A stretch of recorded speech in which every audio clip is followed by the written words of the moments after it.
Ask مفتی طارق مسعود۔ سجدے میں دعا کا طریقہ۔ عمار صاحب لاہور سے پوچھتے ہیں، حدیث کا مفہوم ہے کہ آدمی سجدے میں اللہ سے سب سے زیادہ قریب ہوتا ہے، لہذا اس وقت خوب دعا کرنی چاہیے، اس سجدے سے کیا مراد ہے، اس کا کیا طریقہ ہے؟ بعض لوگ نماز کے بعد ہتھیلی زمین پر رکھ کر سجدہ کرتے ہیں اور بعض ہتھیلی آسمان کی طرف کر کے کرتے ہیں، اس میں کیا طریقہ صحیح ہے؟ بعض لوگ نفل نماز کا سجدہ کرتے ہیں، تو اس میں کس طریقے سے دعا مانگی جائے؟ پہلا مسئلہ تو یہ ہے کہ یہ جو ہمارے ہاں رواج چل پڑا ہے کہ فرض نماز کے بعد یا سنتوں کے بعد مسجد میں لوگ سجدے میں چلے جاتے ہیں دعا کرنے کے لیے، تو فقہا نے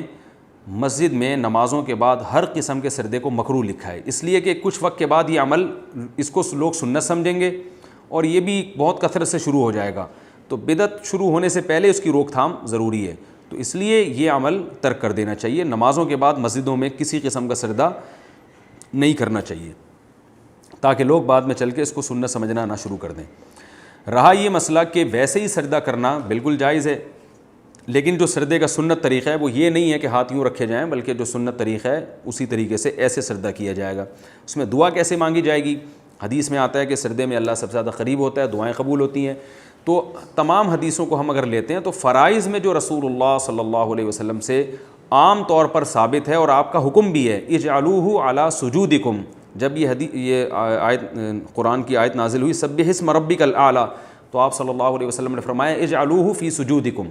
کہ اس کو اپنے سجدوں میں لے جاؤ، تو پتہ یہ چلا کہ بھئی جو فرض نماز میں آپ صلی اللہ علیہ وسلم کا عام معمول تھا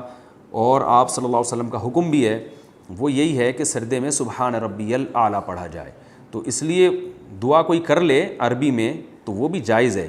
چاہے فرض نماز ہو یا نفل نماز ہو، لیکن افضل بہرحال یہی ہے کہ فرض نمازوں کے سجدے میں صرف سبحان ربی الاعلی پر ہی اکتفا کیا جائے۔ نفل نماز کے سجدے میں سبحان ربی الاعلی بھی پڑھیں، اس کے بعد آپ اگر کوئی دعا پڑھنا چاہتے ہیں تو وہ بھی پڑھیں، لیکن سجدہ چونکہ نماز ہی کا حصہ ہے لہذا اس میں ایسی دعا مانگنا جو لوگوں کے کلام کے مشابہ ہو یہ جائز نہیں ہے، کیونکہ نماز میں لوگوں کے کلام کے مشابہ کلام آپ نہیں کر سکتے، چاہے وہ عربی میں ہو، انگلش میں، اردو میں ہو، تو اس میں وہ دعائیں آپ مانگیں گے جو قرآن و سنت سے ثابت ہیں تاکہ آپ کا کلام کلام الناس کے مشابہ نہ ہو جائے۔ تو ربنا آتنا فی الدنیا حسنہ والی دعا ہے، یا رب اجعلنی مقیم الصلاۃ والی دعا ہے، یا جو اور جتنی دعائیں آپ کو آتی ہیں وہ آپ نوافل کے سجدے میں جتنی چاہیں مانگیں، الگ سے سجدہ کر کے بھی دعائیں مانگی جا سکتی ہیں، لیکن اس میں بھی آپ جو ہے وہ جو دعائیں معصور ہیں وہ مانگیں تو زیادہ بہتر ہے۔